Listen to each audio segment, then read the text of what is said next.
pertama ilmu yang berasal dari wahyu al-ulum asyariah namanya. Yang kedua ilmu yang bersumber dari penalaran manusia, itu adalah al-ulum an-naqliyah. Mencari ilmu syariat itu wajib hukumnya, kampanye ibadah kita jadi tiada harganya. Dalam kitab talim disebutkan ada 6 syaratnya supaya kita bisa mendapatkan ilmu yang bermanfaat, atau ilmu yang walau sedikit tapi membawa maslahat pada begitu banyak umat. Nomor 1 harus cerdas, baik cerdas yang memang bakat atau cerdas yang diusahakan. Syarat yang kedua harus punya kemauan dan tekad yang kuat dalam mencarinya. Yang ketiga harus sabar, mencari ilmu yang tak sabar akan sulit untuk menjadi pintar. Syarat yang keempat harus rela keluar modal atau membawa bekal, mau mengurus syarat untuk mendapatkan beasiswa juga termasuk modal. Yang kelima syaratnya adalah harus ada guru yang mau dan ikhlas mengajar dengan menyebarkan ilmu guru-gurunya dahulu. Syarat yang keenam harus ada waktu yang kontinu, karena mencari ilmu tidak bisa sepintas lalu, apalagi terburu-buru.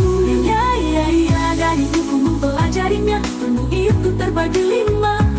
Ada ilmu fardu ain, yaitu ilmu yang wajib dipelajari oleh setiap muslim, yaitu ilmu syariat agama. Ada lagi ilmu yang fardu kifayah saja, seperti ilmu medis dan ilmu konstruksi. Ada pula ilmu fadilah, yaitu ilmu lanjutan. Setelah ilmu fardu ain dilaksanakan, fungsinya untuk menyempurnakan. Ada lagi ilmu mubah, ilmu yang boleh dipelajari, boleh pula ditinggalkan. Ilmu tata busana contohnya. Ada lagi ilmu mazmumah, yaitu ilmu yang tercela dipelajari karena membahayakan manusia, seperti ilmu sihir dan santet atau ilmu merakit bom dan meracik racun.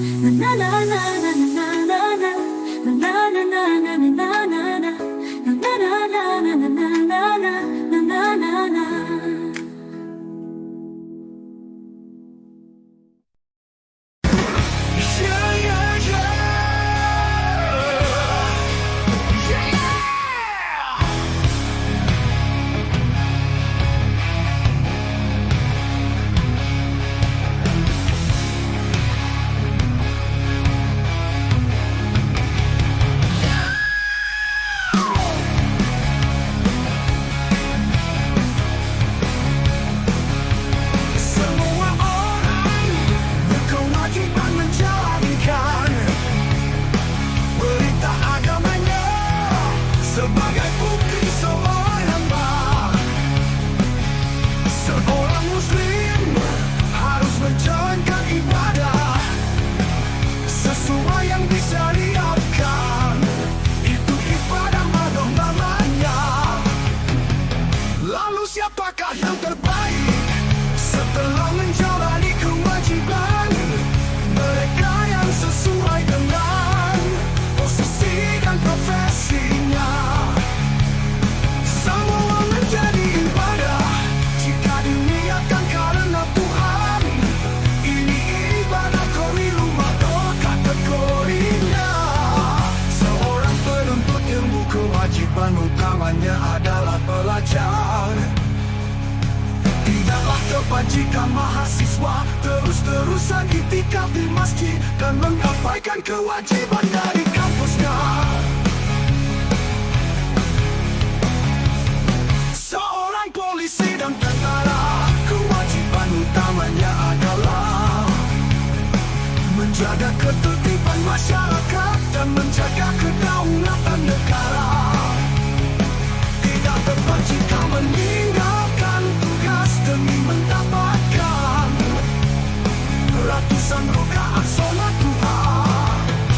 menjalani profesi secara profesional adalah anjuran agama.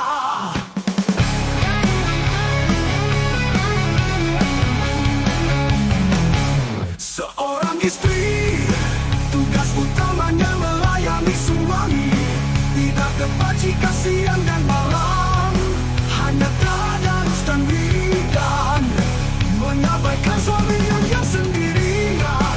Demikian seterusnya, yang tentu berbeda-beda, kewajiban yang sesuai dengan posisi dan profesinya. Contohnya pula seorang pendakwah yang ditunggu ribuan jamaah, tak layak bila dia mengutamakan berdiam di rumah dan beruslah.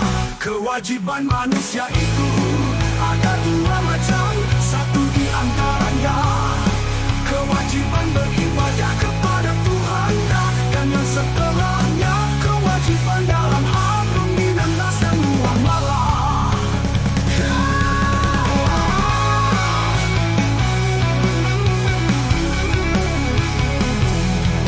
Kalau semua mungkin hanya tadarus, wiridan atau itikaf saja, juga tadabbur, tafakur dan beruslah semua, maka peradaban manusia berhenti berjalan dan agama membawa kemunduran, dan bukan itu yang diinginkan Tuhan.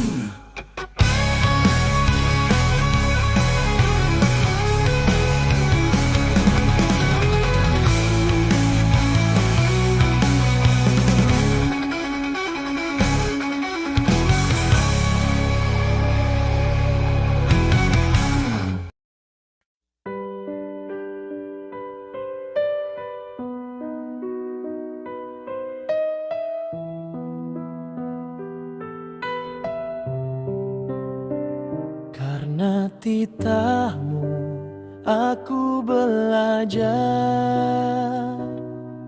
mencintai bangsa ini.